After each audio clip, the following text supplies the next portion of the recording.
de lujo, helicópteros. Nadie tiene derecho a lo superfluo, decía Díaz Mirón, mientras haya quienes no tienen lo indispensable. Nadie tiene derecho a lo superfluo. Y mucho antes Morelos había dicho que se modere la indigencia y la opulencia.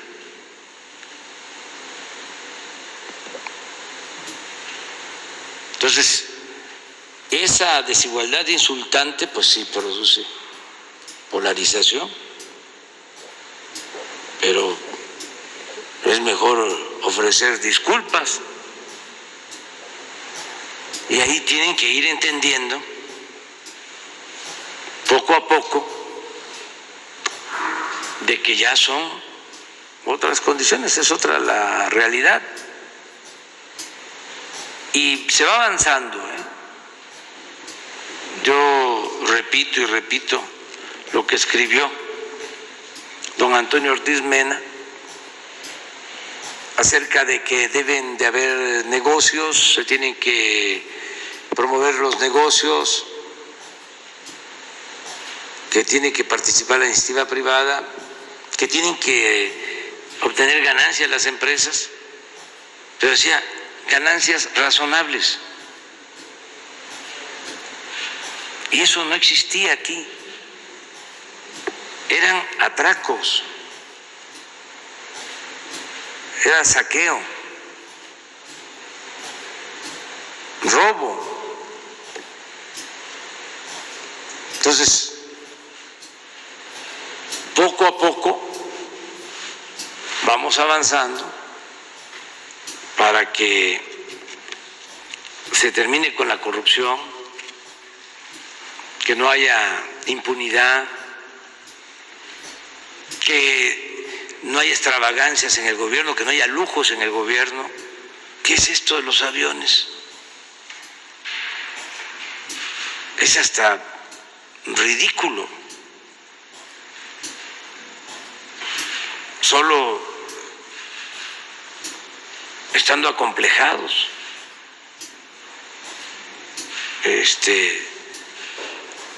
siendo aspiracionista, ¿no? Se piensa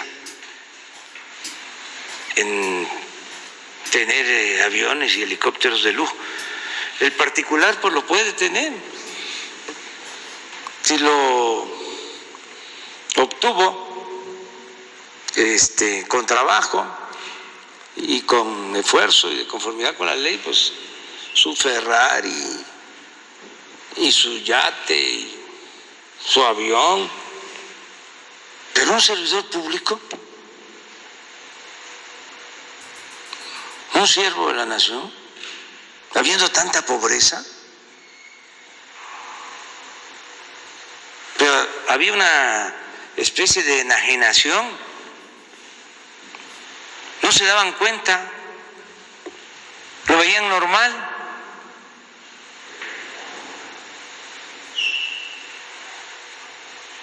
Nada más porque eso daba caché.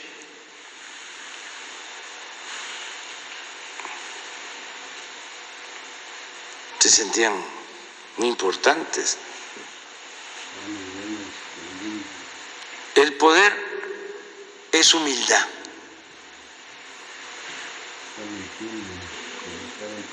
El poder es humildad. Y el poder solo tiene sentido y se convierte en virtud cuando se pone al servicio de los demás. Si no está el poder al servicio de la justicia, es prepotencia, es fantochería.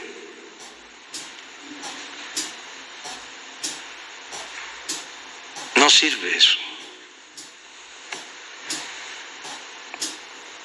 Pero lleva tiempo, porque el periodo neoliberal le hizo mucho daño, sobre todo porque la educación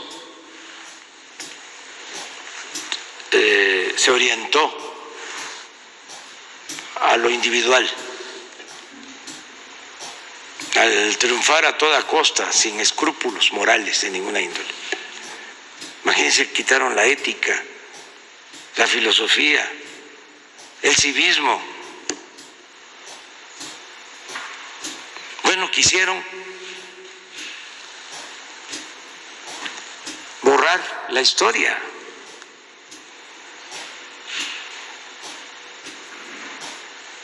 Declararon el fin de la historia.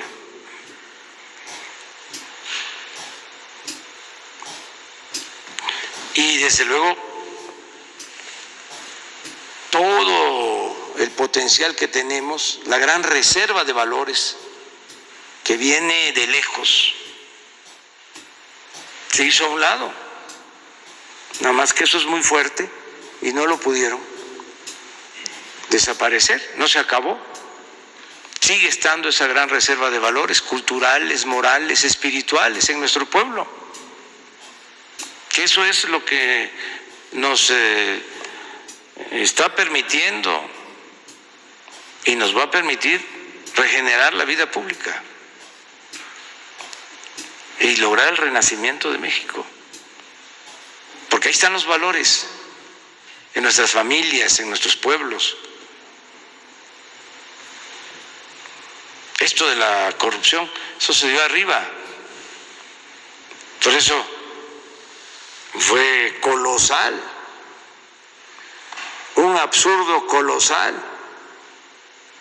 decir que la corrupción era parte de la cultura del pueblo de México.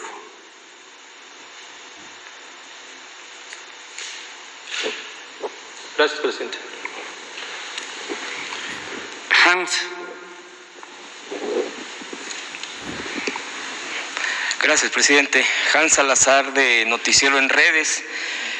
Preguntar, bueno, dos temas. El primero tiene que ver con pensionados, tanto del ISSSTE como del IMSS. En cuestión del ISSSTE, usted ha de tener conocimiento que se ha estado protestando por parte de muchos de ellos por así lo señalan ellos, le quiero poner el contexto para la pregunta, injusta decisión de la segunda sala de la Suprema Corte de Justicia, ya que la unidad de medida de actualización es la que estaría definiendo el tema de las jubilaciones en lugar del salario mínimo con lo que ellos estuvieron cotizando. Ellos exigen pensiones dignas y pues esto definitivamente consideran un robo a pues sus retiros. Ese sería el tema de pensionados. También y en el tema del IMSS, preguntarle qué postura tiene usted a propósito, como dice y ha mencionado permanentemente aquí, el tema de la desigualdad hacia el pueblo, hacia la gente, ha sido sobre las últimas décadas, y esto es parte, por supuesto, de las consecuencias. ¿Qué postura tiene? Y también, esto ya también se ha planteado aquí a usted, presidente, en esta conferencia mañanera. Hay más de 90,000 jubilados del IMSS que no han podido recibir los beneficios de la cesantía y de la vejez por otra jurisprudencia. Ellos lo que piden es que les regresen sus ahorros y que han buscado diversas vías. Igualmente aquí revisé esa conferencia, hubo otro compañero reportero que lo había planteado y se le había turnado el director del IMSS, sin embargo no quedó en nada, así como médicos y enfermeras del IMSS también. En el gobierno de Calderón se les retiró la jubilación dinámica. Ellos, por supuesto, rechazan este tema de las AFORES, que también ha usted mencionando permanentemente aquí. Presidente, en todo este contexto de los jubilados, tanto del IMSS como del ISSSTE, en estos temas concretos que le estoy comentando, y todavía más en las resoluciones o jurisprudencias de la Suprema Corte de Justicia, en un país donde mientras cada ministro, al retirarse, de acuerdo con datos del 2016, que al parecer no han cambiado. Las pensiones mensuales de un ministro son más de 200,000 pesos libres. Tienen apoyo de alimentación, seguro de gastos médicos, apoyo de 5 trabajadores pagados por la Suprema Corte. Y cuando un ministro fallece, esposo o esposa, recibirían una pensión de por vida equivalente al 50% de un sueldo de un ministro activo. Le pongo estos datos porque esto es precisamente, y los propios ministros han reconocido esta grave desigualdad. El problema es que no se ha hecho nada al respecto, presidente. Este tema se lo pongo en la mesa de estos casos y ahorita le pondría un segundo tema. Gracias. Pues es lo que le contesté al compañero de Radio Educación. Estoy consciente de esta injusticia y vamos a enfrentar el problema. No haría falta decirlo, pero no está de más recordar de que todo esto se decidió en los gobiernos anteriores y necesitamos revertir muchas de estas decisiones. Y lo tenemos que ir haciendo poco a poco, porque es mucho lo que hicieron en contra del pueblo y de los trabajadores, y en especial, o en específico, o en concreto, de los trabajadores al servicio del Estado. Esto que estás mencionando, o sea, pensiones de 200,000 pesos mensuales para servidores públicos del más alto nivel y pensiones equivalentes a 1 a 2 salarios mínimos para el resto de los trabajadores al servicio del Estado. Entonces, todo esto lo tenemos que atender. Va a necesitar de inversión, va a necesitar de destinar dinero del presupuesto. Y digo inversión, no gasto. Por eso estoy esperando a que tengamos condiciones. Nosotros somos simplemente administradores de los dineros del pueblo y tenemos que administrar bien y que haya justicia, que le toque a una familia indígena, una familia campesina, a una familia de obreros, que le llegue también a los trabajadores al servicio del Estado, una familia de un policía, de un soldado, de un marino, de un maestro, de un oficinista, que le llegue también el apoyo a un pequeño, a un mediano comerciante, pequeño, mediano empresario, a todos, y que se le dé más al que tiene menos. Pero hacerlo también sin endeudar al país, porque podríamos tener más dinero, pero con deuda, o podríamos tener más dinero para distribuir si aumentamos el precio de las gasolinas o del diésel, o si aumentamos los impuestos. Entonces tenemos que ir buscando lo que no afecte y poco a poco mejorando. Y se va avanzando. vamos avanzando, vamos avanzando. Y estoy optimista. Y sé que vamos a entregar, cuando terminemos, buenos resultados, que vamos a lograr una sociedad mejor, más igualitaria, más justa.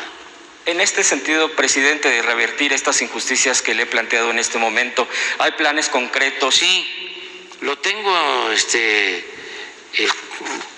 contemplado, nada más que no puedo todavía, no podemos todavía.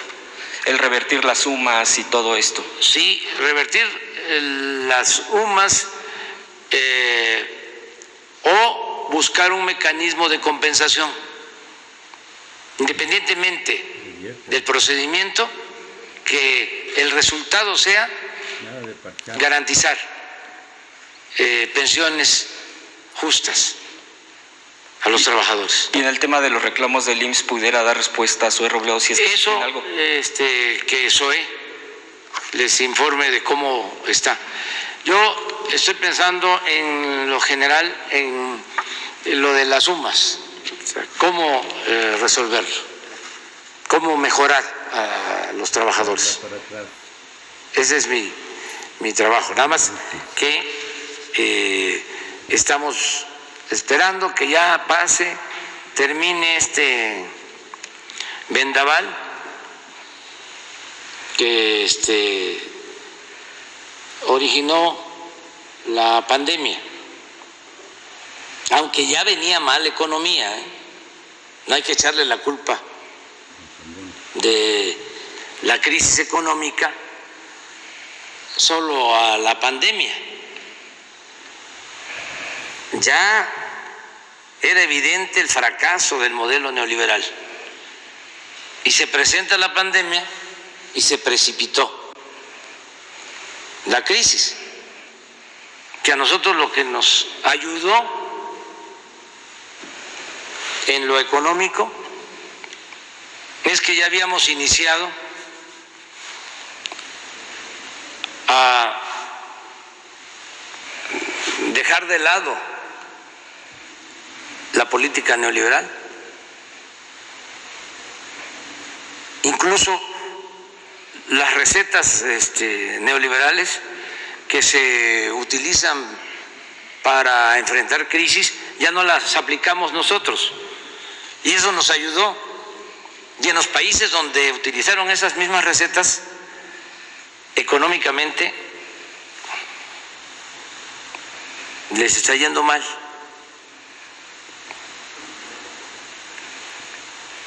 Porque ya eso no funciona. Ya el modelo neoliberal fracasó.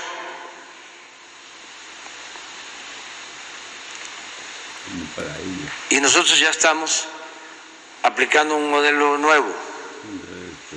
Es economía moral. Y nos da resultado. Nos está dando el resultado. Pero nada más aclaro eso de que no todo es culpa de la pandemia, no. Ya venía mal la economía mundial, ya mostrando su ineficiencia, y se precipitó todo con la pandemia. Entonces vamos a salir, estamos saliendo, y ya con el nuevo modelo económico vamos a tener más posibilidades de enfrentar problemas. El nuevo modelo económico nuestro tiene como premisa fundamental el hacer una administración honesta. Eso puede ser que para los tecnócratas no represente nada, pero para nosotros es mucho, porque, repito, el principal problema de México era la corrupción. No hay país que aguante una corrupción como la que imperaba en el país, en México. No, incluso ningún modelo económico aguanta la corrupción que existía. Entonces, la nueva economía La economía moral significa no permitir la corrupción. ¿Y eso en qué se traduce? Pues en que rinde más el presupuesto, de que ya no se va el dinero del presupuesto por el caño de la corrupción. Entonces, eso nos está dando resultados. Lo otro, que en vez de subsidiar al que tiene, porque eso es la política neoliberal, apoyar al de arriba, se apoya al de abajo. Es no solo lo mejor en lo económico, en lo social, es lo mejor en lo humano.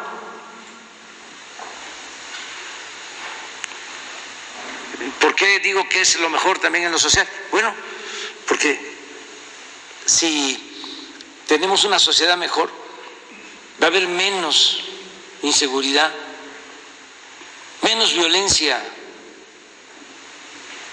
La paz, la tranquilidad son frutos de la justicia y eso nos conviene a todos. Entonces, sí vamos a ir poco a poco resolviendo estos problemas. En el segundo tema, y antes de pasar al segundo tema rapidísimo, quiero comentarle, presidente, que hay muchos mensajes que nos han llegado de migrantes, pues pidiéndole y agradeciéndole el tema que haya puesto en primer plano ante el presidente Biden y que le piden no suelte el tema como prioridad.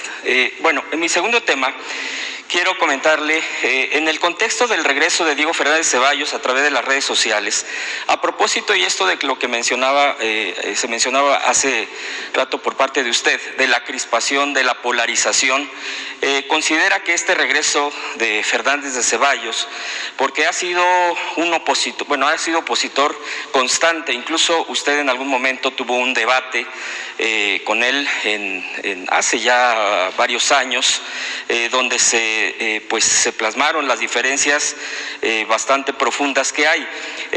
Fernández Ceballos, pues recordemos simplemente que está identificado con el propio el aval del fraude de 1988 de Carlos Salinas de Gortari por las concertaciones, todos estos acuerdos, incluso de haber hasta recibido por eso terrenos en Punta Diamante, Acapulco, en fin, todo un historial.